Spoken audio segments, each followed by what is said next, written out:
ዋው እንዴት እንደሚያምር ውብና ድንቅ የሆነ ቤተክርስቲያን ስላየሁት እጅግ ደስ ብሎኛል። ከአሁን በፊት እንደዚህ አስብ ነበር ለማየት ብዙ ጊዜ ሶኬና አልተሳካም ነበር። አሁን ግን እግዚአብሔር ወዶና ፈቅዶ አይቼዋለሁ።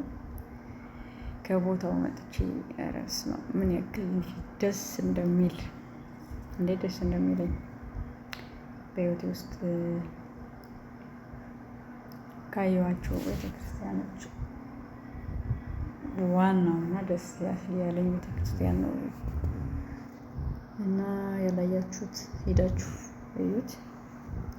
ሰላም ነው በቃ ያለው በጣም ነው ደስ የሚለው። እጅግ ነው ደስ የሚለው። እኔም እንደምል ቃላት ያጥረኛል። ዋው